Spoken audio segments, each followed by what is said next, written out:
lá, pessoal, falar de renda fixa, né? Então, qual que é a importância aí de você ter uma renda fixa na carteira, né? Então, para a gente entender um pouquinho a renda fixa, eu fiz esse esqueminha aqui, esse esquemático, né, para a gente visualizar quais são os tipos de renda fixa que a gente tem no mercado, né? Então, vamos lá. Renda fixa, tá bom? Então, renda fixa pública. Quais são os tipos de renda fixa pública? Tem a pré-fixada, tá? Que você contrata uma taxa e sabe exatamente quanto você vai receber até se você manter, né? É importante ressaltar, se você manter o título até o final do período, você vai receber aquela taxa contratada.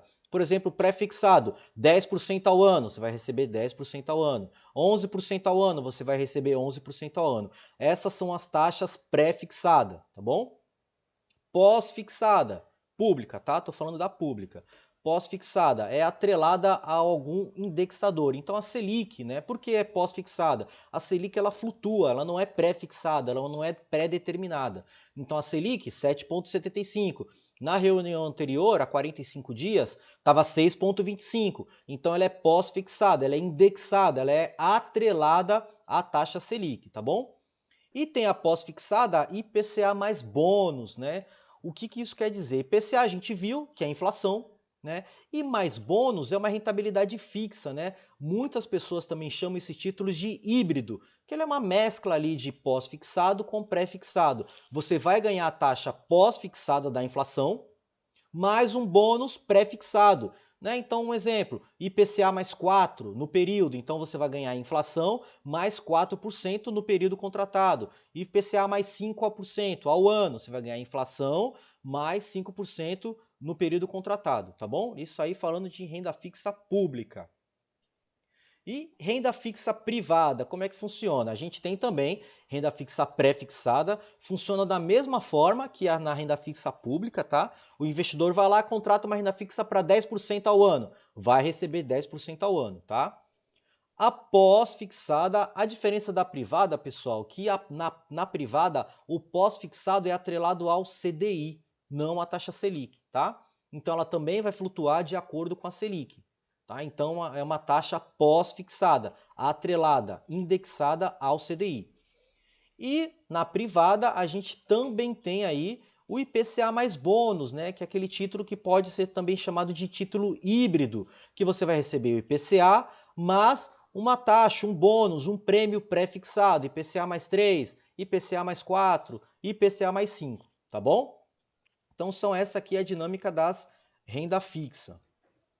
E aqui, deixa eu só fazer um comentário rapidinho, é o cuidado que o investidor tem que ter, o conhecimento, na hora de investir nos títulos pré-fixados, principalmente, né? Porque a gente fala que é renda fixa e tal, mas esses títulos eles têm grande volatilidade, grande oscilação de preço, ou seja, você investe R$ 1.000, né, num título para 2045, 2055, dependendo do movimento da taxa de juros, esse valor que você investiu ele pode ter oscilações bruscas de 20, 30, 40, 50% se você resgatar antecipadamente. Então tem que tomar muito cuidado. Ah, estou colocando um dinheiro aqui para minha aposentadoria de longo prazo. Aí no meio do caminho você precisa resgatar e, coincidentemente, teve um movimento de queda de taxa de juros, como está ocorrendo agora, você pode tirar muito menos do que você investiu, tá? Porque na marcação a mercado, no cálculo, né, o valor de tela que você vai olhar ali, ele vai ser considerado. A taxa de juros sobe, o seu investimento pré-fixado cai, tá? Se você resgatar antecipadamente. Obviamente, se você levar até o final, você vai ter lá, sei lá, os seus 13% contratado ao ano, que seja. Beleza. Mas se você antecipar, você vai tirar muito menos que você investir. Então, é por isso que é importante ter o conhecimento. É isso aí. Então, pessoal, falando aqui da renda fixa pública, né?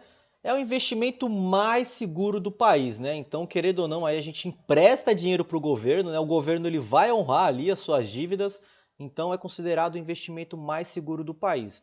Então tem aqui os tesouros, né? O tesouro direto aí, os conhecidos, tá? Tesouro LFT, que é o atrelado à Selic, que a gente viu, pós-fixado. Tem o pré-fixado, tá? Que é esse aí que você contrata a taxa e vai receber a taxa.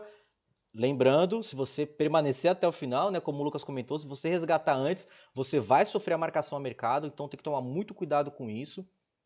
Então, o título pré-fixado a gente tem dois, tá? Os públicos, que é o LTN e o NTNF. Qual que é a diferença? O NTNF você recebe a rentabilidade semestrais, tá bom? São cupons semestrais que a gente fala, juros semestrais. O LTN não, você recebe tudo no final. E o NTNF você vai recebendo semestralmente ali a sua rentabilidade, tá bom? E o Tesouro IPCA+, também tem dois, o NTNB e o NTNB principal, tá? Então, lembrando, o Tesouro IPCA+, é aquele que você recebe a inflação mais um bônus, né, mais um prêmio, e tem o NTNB e o NTNB principal. O NTNB principal, você vai receber toda a rentabilidade no final. E o NTNB você vai receber ali ao longo do semestre, né? Vai receber os juros semestralmente, tá? Então, dois tipos também, NTNB e NTNB principal. Qualquer dúvida, É, pessoal, é só e, deixar no chat aí que a gente responde, tá? e aqui, pessoal, vamos pensar o seguinte: se você tem se você recebe ali os dividendos ali, né, os juros do Tesouro IPCA, por exemplo, semestralmente, o que acontece? Você deixa de acumular, né, uma parte do seu rendimento, né? Porque se você deixa ele até o final, ele é mais propício aí para ter aqueles juros compostos. E outra coisa, você vai pagar mais imposto de renda nesse tipo de investimento, né? Porque cada vez que eles te pagam os juros, vai incidir o imposto de renda sobre a rentabilidade. Isso aí. E renda fixa privada, né? Qual que é a diferença, né? Então, na renda fixa privada, o investidor ele empresta dinheiro para o banco, né? Então, ali tem os CDBs, né? Os tão famosos aí CDBs. Então, tem também o pré-fixado, que a gente falou, tá? Que é aquela taxa pré-fixada. O pós-fixado, que é atrelado ao CDI, tá? Então, pós-fixado atrelado ao CDI. E tem ali o IPCA+, que é aquele título híbrido, tá? Que eu também comentei, que vai pagar a inflação, IPCA, mais um prêmio, tá? E tem também, pessoal, esses dois títulos aqui, tá? Que quando você empresta dinheiro para o banco, LCA e LCI, que é letra de crédito do agronegócio e letra de crédito imobiliário, também são renda fixa, tá? Geralmente eles pagam um pouquinho menos, eu já vou explicar por quê, mas eles também são todos aí renda fixa, tá bom? E também tem esses dois tipos aqui, ó, o CRA e o CRI, que são certificado de recebíveis do agronegócio, certificado de recebíveis imobiliário e debentures, também são renda fixa, tá? Tem o pré-fixado, a taxa, né, que você contrata é pré-fixada, tem o pós-fixado, atrelado ao CDI e também tem o IPCA+, tá bom? Qual que é a diferença? Nesse caso, o CRA, que a gente fala o CRA, né, o CRA, o CRI e debentures, você empresta dinheiro para empresas e não para bancos, tá bom? Então, digamos ali a Petrobras. Ah, a Petrobras precisa comprar uma máquina, um motor. Ela vai lá, ela emite debentures, tá bom? Lembrando que é importante quando você compra uma debenture da Vale, da Petrobras, né, de alguma empresa, da Gol, você não vira sócio como você compra uma ação, tá? O Lucas vai comentar sobre isso. Mas só antecipando aqui, né, dando um spoiler, quando você compra uma ação, você vira sócio. Quando você compra uma debentures, você está comprando uma dívida da empresa, tá bom? Então é importante ressaltar isso daí. Então, como o Lucas comentou, né, vamos falar de tributação, que tem que falar, né? Não adianta, você vai pagar imposto de renda, não tem como fugir, né? Então a gente tem aqui a tabela regressiva de IR, né? Tabela regressiva de imposto de renda. Por que regressiva? Quanto mais tempo você deixa, menos você paga, tá? Então tá aqui, ó.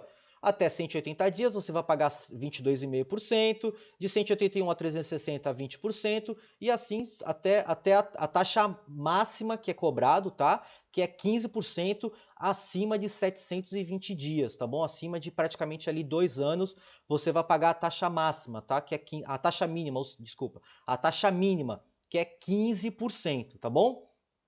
E só uma observação aqui, é somente sobre o rendimento. Olha aqui, ó. sobre o rendimento, Então, vamos dar um exemplo, ó. Um CDB de 2 anos, tá? O CDB pré-fixado de 2 anos, 10% ao ano. Então, o investidor foi lá e colocou R$10.000. No final de 2 anos, com uma taxa de 10% ao ano, ele vai ter 12.100, tá? Ou seja, o rendimento dele no período foi de R$2.100. Deixou 2 anos, ele vai cair na tabela de 15%. Olha aqui, ó, acima de 720 dias, tá bom? Então, IR de 15%. Então, a gente vai fazer 2.100 menos 15%, que é 2.100 menos 315. Então, a rentabilidade dele, né, a rentabilidade real, vai ser 1.785. Então, no final do período, ele não vai receber 12.100, ele vai receber 11.785. Né? Então, ali 10% ao ano, né, no final do período, chegou ali, né, no final deu 17,85%, tá, pessoal? Então, esses títulos aí tem a tabela regressiva, tem que ficar atento, né? Então, às vezes o investidor fala assim, não, vou pegar um CDB ali para 3 meses. Pum, na cabeça já vai pagar ali a maior taxa de imposto de renda, tá bom? Então, muito cuidado nisso também. E falar do Fundo Garantidor de Créditos, né? O que é o Fundo Garantidor de Crédito? Pessoal, quando você investe num CDB, né, existe um órgão aí que ele assegura, né, um investimento até R$250.000, tá bom? Então, se o investidor colocar lá até R$250.000 num CDB, LCI e LCA, ele está garantido, tá bom? Até R$250.000, tá? Porém, se ele investir ali em CRA, CRI e debentures, tá, que também são renda fixa, ele não tem direito ao FGC, né? O que isso significa? O investidor foi lá, pegou um CDB, colocou R$100.000 para 3 anos. Digamos que o banco quebrou o banco. O FGC vai ressarcir ele desse valor que ele investiu, tá bom? Digamos que ele foi lá e colocou R$100.000 num CRA, né, um certificado de recebíveis do agronegócio. Quebrou o banco, quebrou a empresa, ele não recebe, não tem direito a FGC, tá, pessoal? Então, muito cuidado na hora que você for fazer a sua aplicação, porque o que geralmente acontece, né? A pessoa vai lá e busca a maior rentabilidade. Às vezes, um CRA, um CRI, vai pagar um pouquinho a mais, porém tem esse risco maior, tá? Então, muito cuidado na hora de você fazer ali a sua aplicação, colocar o dinheiro na sua renda fixa, tá bom? E só um comentário aí do Fundo Garantidor de Crédito, ele é limitado por instituição financeira. Então, pode ser que você tenha mais de um CDB aí aplicado. Não é limitado somente a esses 3 ativos, aí tem outros, mas esses são os principais. Mas ele vai te pagar aí até R$1 milhão, tá bom? Só que limitado a 250 mil por instituição financeira. Então, se der um colapso aí, se tiver em 4 bancos diferentes, limitado. Se tiver 300 mil, ele vai te pagar 250 mil. Então, é limitado esse valor, mas podendo ser em 4 instituições diferentes aí, até 4 instituições no total.